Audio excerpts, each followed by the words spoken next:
Mais surtout, j'ai été marqué par le début fulgurant de Sud. Et la consécration du professionnalisme de cette jeune radio à l'époque était le mois de septembre, précisément 1994, quand le procès de Clédor Sène et des meurtriers de Marseille avait été ouvert. Nous avions un duo, je ne dirais pas infernal, mais un duo extraordinaire, conçu à Abdoulaye Sakou Faye et de Michel Diouf ici à mes côtés. J'ai toujours en mémoire ces bouts de phrases. Ils disent « Allô Sakou ?» et Sakou lui dit « Quel est l'état actuellement dans la salle d'audience ?» Il sortait et dit une salle en tension. La tension est dans son paroxysme aujourd'hui. Tout le monde est là et Clédor Sène fait face à ces juges aujourd'hui. Ces juges qui vont décider du sort de ces garçons qui sont aujourd'hui accusés d'avoir assassiné le juge Mercier. J'ai encore en mémoire ces reportages parce que c'était des moments extraordinaires dans le traitement de l'information radiophonique. Il ne faut pas oublier que Sud a été la première radio privée du pays. On s'y attendait, hein? C'était la liberté de ton qui était dans la presse privée qui y était, mais en respectant scrupuleusement la déontologie et l'éthique journalistique. Plus de liberté, il est vrai, mais dans le confort des règles éthiques et déontologiques. Après la suite, au Sud, on la connaît. C'est ce que nous vivons aujourd'hui. Merci à vous.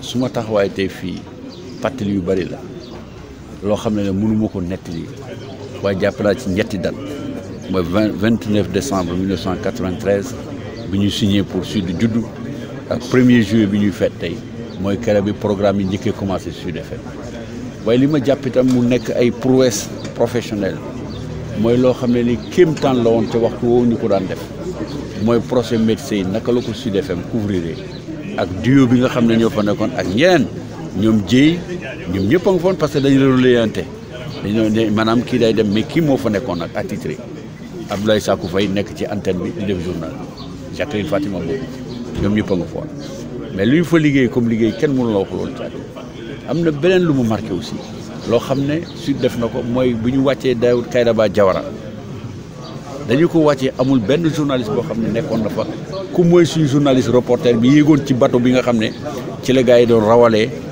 Daouda Diawara mu ñëw Sénégal ñun ñu ngoon ci biir ca Yaya Jammeh la mu doon def lépp daanaka dañ ko doon wax minute par minute ci suñu antenne bi Sénégalais yeeg daanaka addina bi yëpp ñun ñoo leen wax coup d'état bi ni mu doxee fa mu jaar ak nem dem duggoon Gambie kenn mënutoon ko ñun duggoon nañ non seulement duggoon nañ waaye ci kaw bateau bi nga xam ne ci lañ yéegal Daouda Diawara di ko rawale mu ñëw Sénégal journaliste Sud FM Mamadou Dieye ñoom ñii la woon parce que ñun defu ci woon dara ñoo def seen pexe ba yegg ci loolu dafay am loo xam ne doo ko fàtte bés bi nga xam ne lañ faat juróom-benn policiers yi fii ci Sénégal lu doy waar a ngi noonu ñoom ñii itam ñoo xamal yéegal réew mi yëpp li xew ni manifestation bi demee ak li nga xam ne xam nga damay dégg ñu naan rajo ak télévision li ñuy def ci élection yi mais Sud da ko door fii Sud moo ko njëkk a def fii 1996 élection municipale yi maa ngi fàttaliku benn reporter boo xam ne kilifa gu mag fi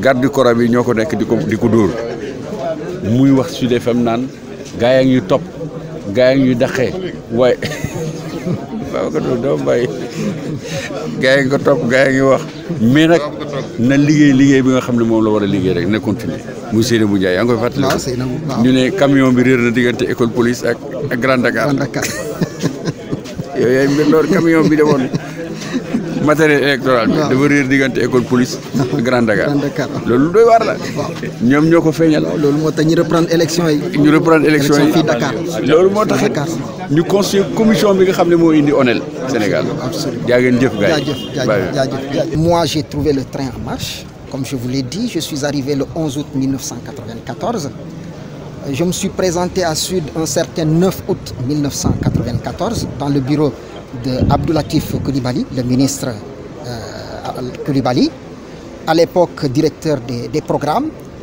Et je lui ai tenu à peu près ces mots. Monsieur le directeur, je voudrais travailler chez vous. Et comme réponse, il m'a dit, vous pouvez commencer dès demain. C'est dire à quel point il avait confiance en moi parce qu'il m'écoutait déjà sur les antennes de Radio Sénégal. Alors, donc je suis arrivé le 11 août 1994 et quelques semaines après, on démarrait les procès des assassins des 6 policiers sur le boulevard Général de Gaulle, les Moustarchidines qui étaient à l'époque au banc des accusés, mais aussi un procès retentissant, celui des assassins du juge constitutionnel Maître Babacar Seye. Croyez-moi, nous avons tenu en haleine le pays pendant des semaines et c'était de grands moments de radio. Je me souviens également de ces élections municipales de 1996. J'étais ce jour à l'antenne pour distribuer la parole et croyez-moi, nous avons également tenu en haleine ce pays pendant des heures, tout au long du déroulement du scrutin, dans la journée bien entendu. Et c'est compte tenu de tout ce que nous avions dit sur les impairs ayant marqué ce scrutin que le vote a été repris à Dakar. Donc nous avons été également pionniers dans ce domaine. C'est-à-dire nous avons été les premiers à retransmettre en direct des élections municipales en l'occurrence, et ensuite il y a eu les élections présidentielles, l'élection présidentielle devrais-je dire en 2000. Pour tout vous dire, nous étions une famille, un groupe de jeunes, insouciants, oui, mais à la fois insouciants et responsables. Nous étions conscients d'avoir démarré une aventure exaltante, une aventure riche d'enseignements, et pour les auditeurs qui nous écoutaient et pour nous-mêmes. Sud a été véritablement pour nous une école, une grande école. Nous sortions du CESTI, frais et moulus, prêts à l'emploi, et pour les jeunes que nous étions à l'époque, c'était l'occasion rêvée pour nous de montrer à nos aînés, nos devanciers, de la RTS notamment, qui n'avaient pas voulu de nous à l'époque, que nous valions quelque chose. Aux Zambiennais, la valeur n'attendant point le nombre des années, nous avons montré à nos aînés que nous étions des jeunes valeureux. Et je crois que aujourd'hui, beaucoup de gens se réfèrent à Sud. Jusqu'à présent, moi, mon présent et mon futur, c'est Sud. Quand les gens me voient, qu'est-ce qu'ils me disent? Michel Diouf, ah oui, Michel Diouf de Sud. Ce n'est pas Michel Diouf de la RTS, mais c'est Michel Diouf de Sud. C'est vous dire à quel point cette radio nous a marqués. Formateur dans un des produits du groupe Sud Communication, le SIC, qui est évidemment éditeur de la radio Sud FM, créé en 1994, c'est vrai. Mais avant ça, déjà une dizaine d'années plus tôt, même plus que ça, en 1986 exactement, le groupe a créé un premier produit qui s'appelait Sud Magazine. C'était un trimestriel, magazine en couleur, qui avait un projet comme ambition évidemment de faire, d'être une plateforme démocratique, ouverte à tout le monde, libérer l'expression, faire une synergie des idées pour la démocratie. Et ce n'était pas seulement un projet pour parler de l'Afrique seulement, mais pour parler du Sénégal seulement, mais même au-delà pour parler de l'Afrique.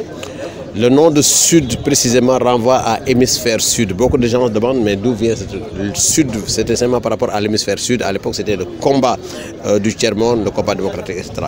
Donc ceux qui ont créé le groupe, c'était cela au départ. Évidemment cette initiative, cette idée est venue d'abord du président Babacar Touré, mais il y a eu d'autres qui l'ont accompagné, avec qui ils étaient ensemble. Donc les 4-5 personnes qui ont créé ça au départ, vraiment, c'était simplement destiné à développer ça. Puis, on est arrivé à un moment donné où il fallait changer un peu l'axe. On a créé Sud Hebdo. Parallèlement à l'existence de Sud Magazine qui était un trimestriel, on a créé Sud Hebdo, comme son nom l'indique. Puis, arrivé à la veille de la présidentielle de 1993, on a dit on va essayer Sud au quotidien, donc le Sud Hebdo. On va essayer une édition quotidienne. C'était un 4 pages, simplement pour accompagner le mouvement politique qui était là, naissant. Et c'est après la présidentielle de 1993, on a dit finalement on continue, on a fait le Sud quotidien. Et après on a créé la radio Sud FM. Tout est là-dedans. Je suis depuis 2011.